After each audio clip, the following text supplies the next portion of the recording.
Haleluya. Mungu akisema simama, unasimama. You are standing up. Mungu akisema simama, unasimama. You are standing up. Nabii akikwambia nenda kanyunyize haya maji nyumbani kwako, unafuata. You follow it. Amen. Huo ndio utii. Huyu mtu anatii. You obey it. Na mbingu zinanishuhudia, zinaangalia watu watii. Kuna saa mbingu Mungu akikaa mbinguni anatikisa kichwa, anasema kwa kweli sintanyamaza, kwa sababu hawa watu ni watu watii. Baba akikwambia jambo unatii.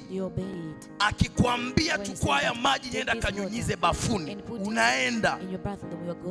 Haleluya. Akikwambia weka kitambaa hiki chini ya mto wako unapolala usiku, unaenda kuweka. Haleluya. Kuna mama mmoja yuko ni Marekani, alikuwa na shida na alikuwa anatoa tena wadudu, lakini aliponisikiliza akatii kile nilichomwambia. Nilimwambia usiku usivae nguo nyeusi, avae nguo nyeupe. Na akafuata kama nabii alivyomwambia. Alipovaa ile nguo nyeupe usiku, asubuhi alipoamka kuangalia kitandani, wadudu wamekufa. Power. Amen. Kutii. Kutii ni bora kuliko dhabihu. Amen. Bwana Yesu asifiwe. Amen. Alipotii, nabii anakuambia vaa nguo nyeupe usiku wa leo. Mfano Jumapili kuna mama mmoja, kuna mtu mmoja ni siku gani hapa? Nilimwombea Mungu akanionyesha hiyo nguo ina connection na kuzimu. Nikamwambia nguo usivae tena. Sasa alipotii na akaenda kuivaa ile nguo, shida zinarudi mara 10. Matatizo yanarudi mara 10. Nabii anapokuambia leo kakutane na mke wako, kakutane na mke wako na ukafanya, baraka lazima zitokee. Amen. Lakini ukapuuzia ukaacha, wewe ni mtu mbaya, wewe ni mtoto mbaya. Wala ufai. Haleluya. Wala una maana kwenye maisha yako. Na kesho yako itakuwa chungu na maumivu. Bwana Yesu asifiwe. Kwa nabii anapokuambia mwanangu, ninaona kitu kibaya, ninaona roho fulani, chukua hicho kitambaa, weka mfukoni, nenda nacho kazini. Ukasema nimemsikia mtumishi wa Bwana ameniambia, ukachukua kile kitambaa ukaeka. Mbingu zinaona huyu mtu ametii. Na kama umetii, kama kuna kitu kimekuwa kibaya, huwa kile kitu kinaondolewa kabla hakija kufikia. Amen. Power. Haleluya. Sasa kuna watu ambao sio watii. Hata ukipatia maji ya upako, nenda kanyunyize nyumbani, hakifika tu nyumbani kwake anaweka hapo kwenye kochi, anaachana naye. Mtafanya. Mungu akiangalia, watoto wakija wanaangusha chini, mara wanachezea. Unakuja unaambia wewe acha kuchezea maji ya upako hayo. Huyu mtu hawezi kuona baraka. Ndio maana unapochukua kitu cha Mungu, ni kitu unachochukua ni lazima uchukue kwa heshima. Ukiheshimu. Haleluya. Usikubali hata mtoto ashike. Fuata maelekezo.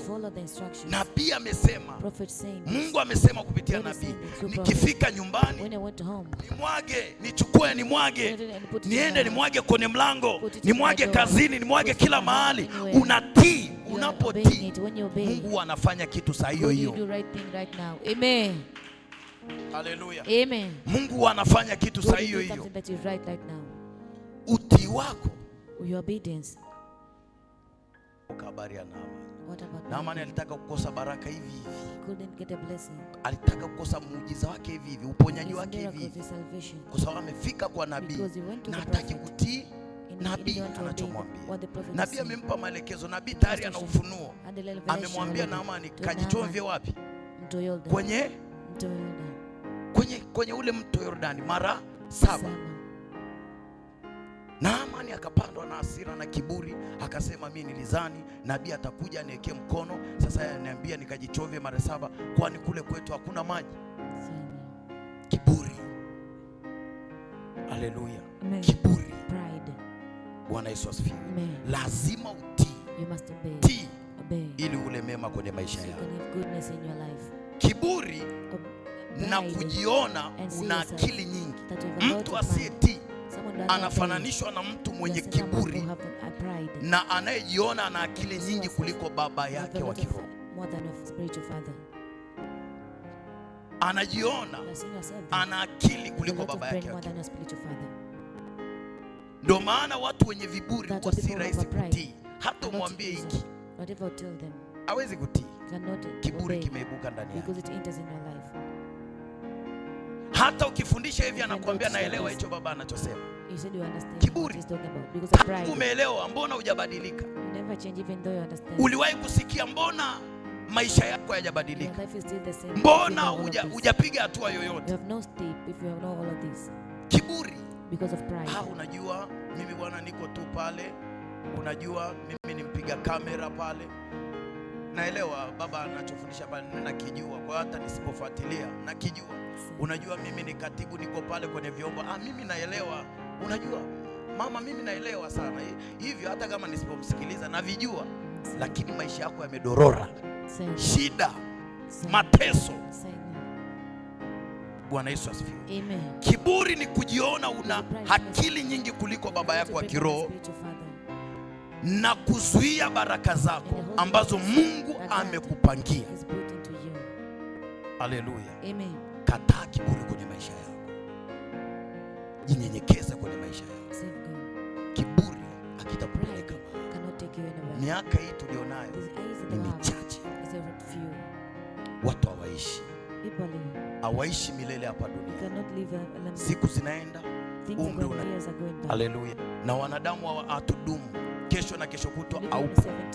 Jifunze kukataa kiburi. Haleluya. Jifunze kukataa kiburi. Kiburi hakikupeleki mahali. Kiburi kitaharibu maisha yako. Na mwisho wa siku unaenda kuzimu. Duniani hatuishi milele. Haleluya.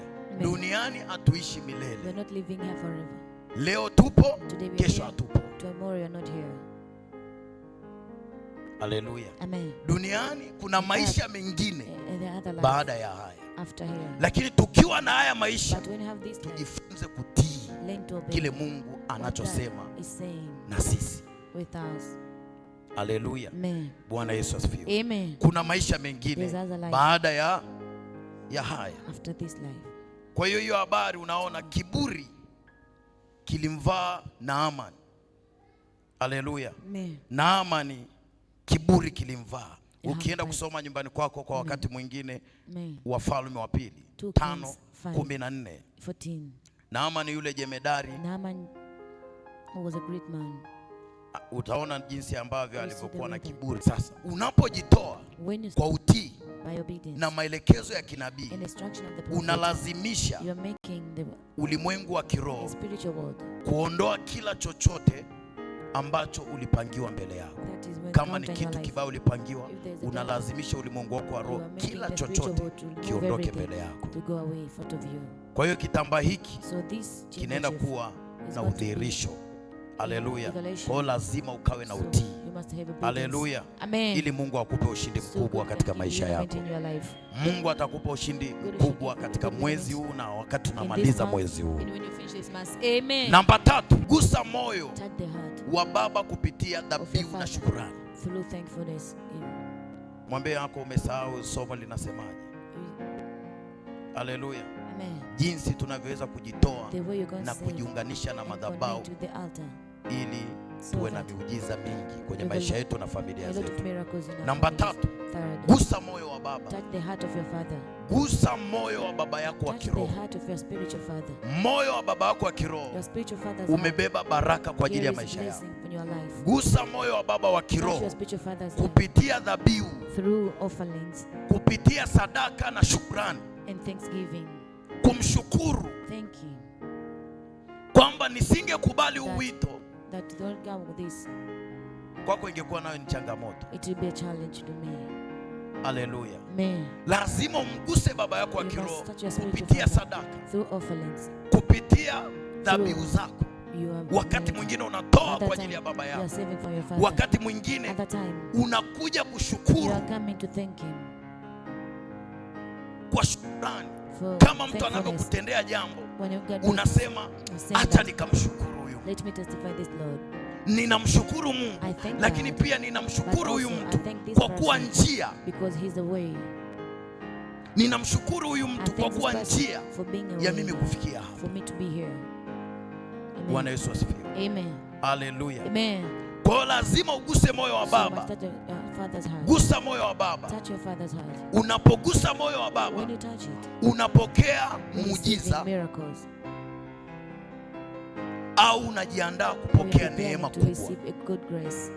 Unapogusa moyo wa baba, unapokea muujiza au unajiandaa kupokea neema kubwa ya kinabii.